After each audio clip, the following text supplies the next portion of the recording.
one question would be, why is just a simple act of loving not enough?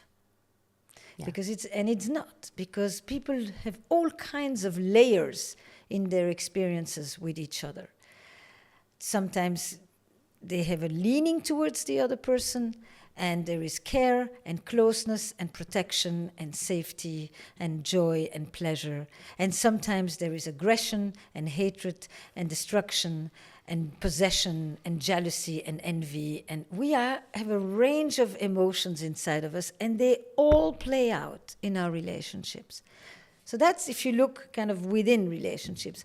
But if you look on the larger social changes, I think one of the very interesting things that has happened is religion in the West has weakened, hierarchies have weakened, traditional social structures have weakened, and we have operated a massive transfer of the needs that we used to bring to the realm of the divine into our relationships and our jobs. We demand from our relationships meaning, ecstasy, transcendence, wholeness. We demand from our jobs purpose, belonging, community, things that really used to belong to our communal living and our religious lives. And that is making relationships ever more complicated. So can you give me, based on your 40 years experience, the perfect recipe for ruining a relationship and the perfect recipe for staying single all your life? I think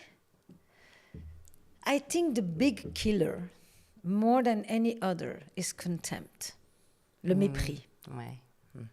You can hate someone one day and then make up with them again. You can be really angry and then make peace. But contempt involves a dismissal of the other person, a dehumanization, a disregard.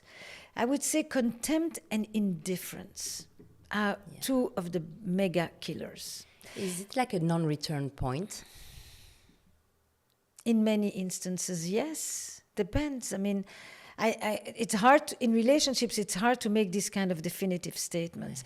John Gottman, who's a major researcher on relationships, says that there are 4 horses of apocalypse. One is criticism.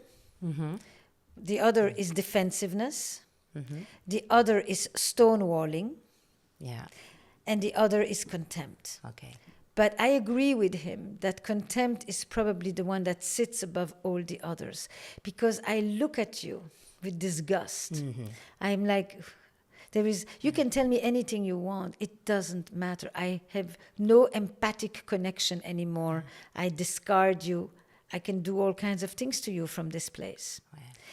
What keeps people single? There are lots of different things. But I think in this era of romantic consumerism, where we often kind of let go of the good because we keep searching for the perfect, I would say that the commodification of people is one of the things that is making singlehood last longer.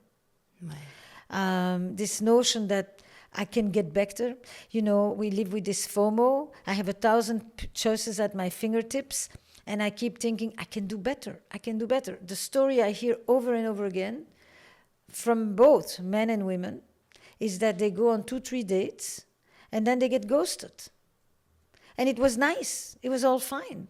You kind of wonder. And then the ghosting is done, basically that's it, immediately, without any conversation, without having to see the person that you're dumping, without having to even think for a second about what that person may be feeling. And then you continue your consumerism.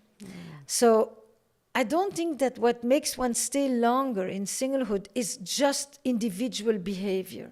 Yeah.